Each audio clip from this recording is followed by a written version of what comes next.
I don't think they're done. Number 6 for the Patriots.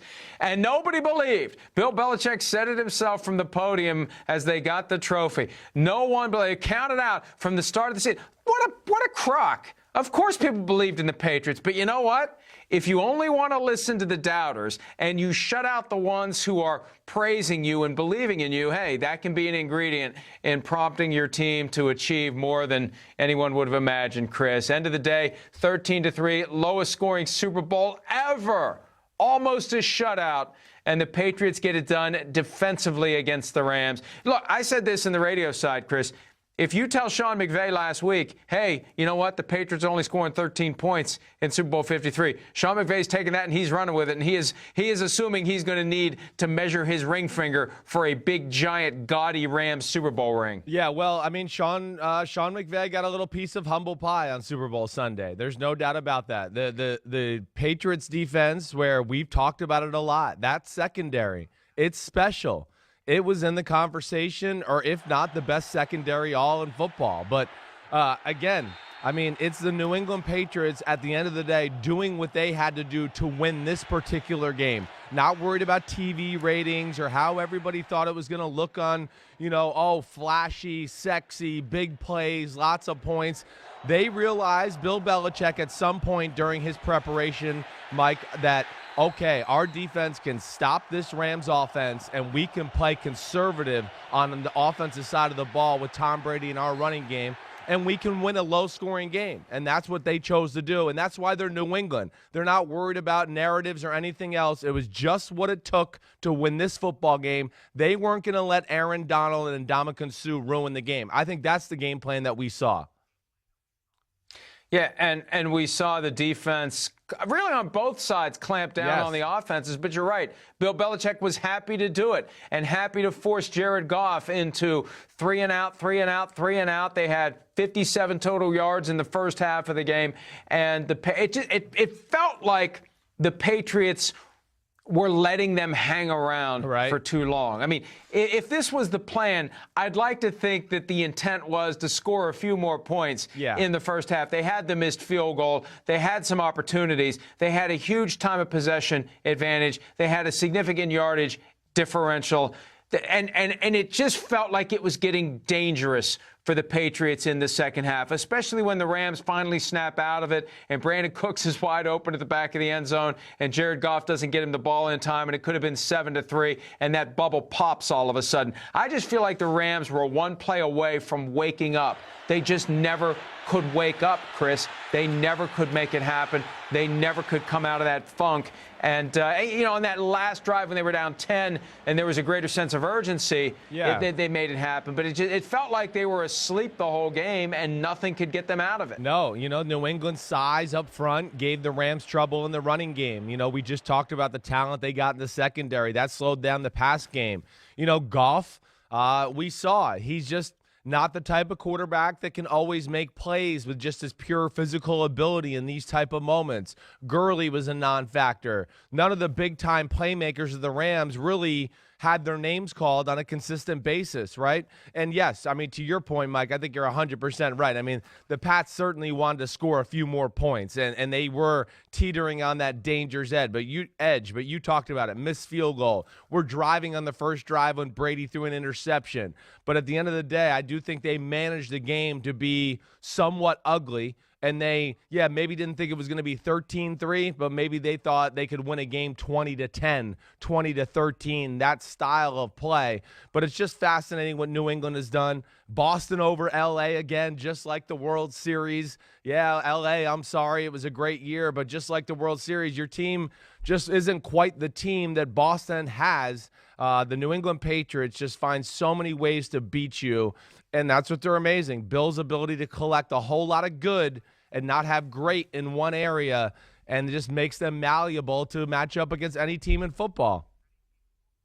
First of all, well done. Thank you. Malleable, good word. Thank you, and sir. You said it properly. Thank you. You get extra points for that as well. Woo! Secondly, you don't have to apologize to L.A. It's 4 a.m. out there. They're not watching us right now. Screw I can guarantee LA, you then. that Screw the ratings you. from the West Coast, especially from L.A., are very low right now. But here's what I want to know more about. Here's what fascinates me.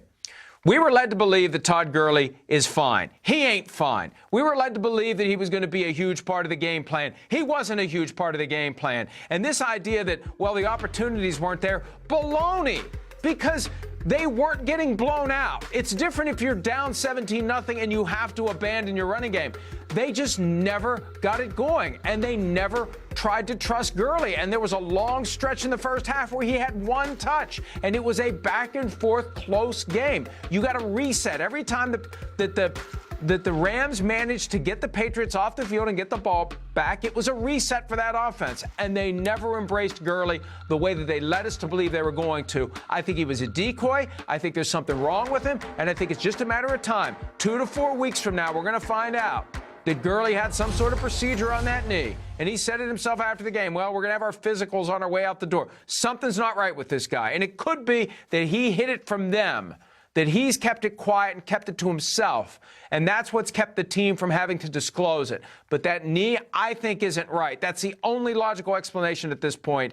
And the only good news for Gurley is he's gotten himself paid before he started this process of that career possibly falling off due to whatever is going on in that knee, most likely tracing to the ACL that he tore when he was at Georgia. Well, Mike, I mean, I agree with you. There's something there. There's some issue. I don't know what it is. But, yeah, I mean, Todd Gurley, the way he's used, the way he seems content being used tells me that there's some behind-the-door conversation about I'm not 100% or I'm not quite myself.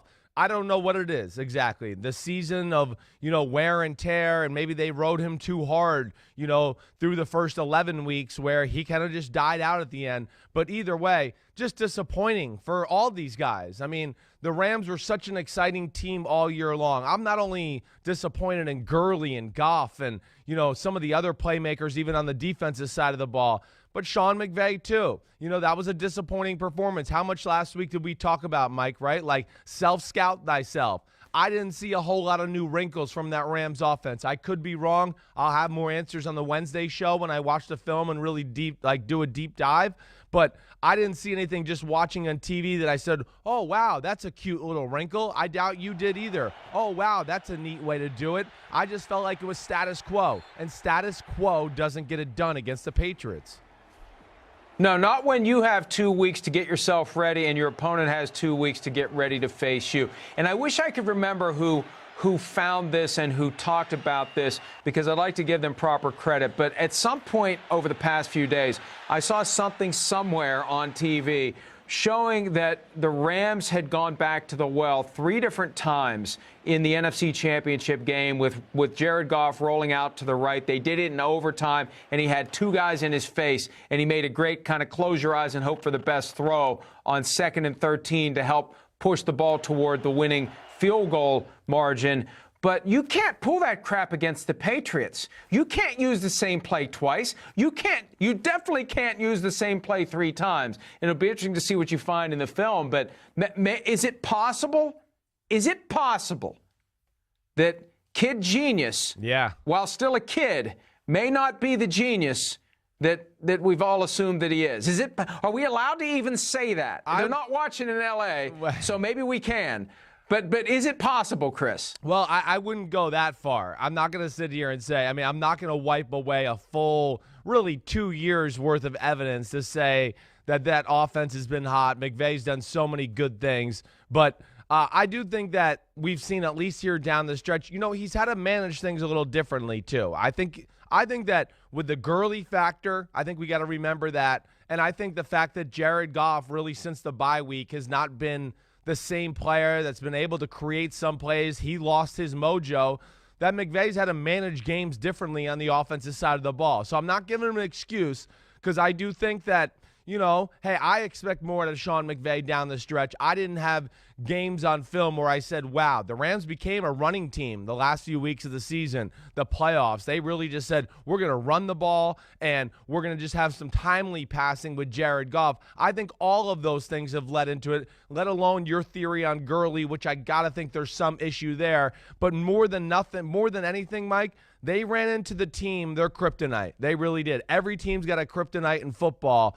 And we talked about it last week. The Patriots were the size team. The Rams were the speed team. And the size team up front, they played that bear defense where they covered the 2 guards in the center. And New England, who's so much bigger than people realize, just said, go ahead, try to run it. We got 3 big dudes in here, whole lot of man meat in there, like 900 pounds a guy, and dare run there if you try. And then they clog that up. And then, of course, we've talked about that secondary to slow down Woods and Cooks and everybody else. And that's just Bill Belichick back at the genius level. Talk about super genius. I'll call him that all week, not you. Week 11, the Rams scored 54 points. 11 weeks later, they scored 3 points. And all those people that were clutching pearls in the aftermath of a 105-point explosion by the Rams and Chiefs, they were probably asleep by halftime last night. So congratulations, you got what you wanted. You got a defensive struggle that no one really wanted to watch. We're going to take a break when we return. Go ahead. Yeah, I was going to say, do you think it was the most boring Super Bowl in recent history? Like, for you, was it? What did you think? You were there. Oh, recent history, absolutely. Yeah. Now, it's still the Super Bowl, and then the stakes are as high as they can be, and that creates some inherent excitement. But it felt like one of those crappy games from the 70s when it was 24-3 and 23-7 and 16-6 and 14-7. And we almost had the first shutout in Super Bowl history, and it very well could have been. It's the last thing we would have expected in this year of offensive firepower and quarterbacks playing at a high level. It makes it a stunning outcome. Hi, I'm Mike Tirico, and thanks for watching. Make sure to hit subscribe for the latest news and highlights from NBC Sports.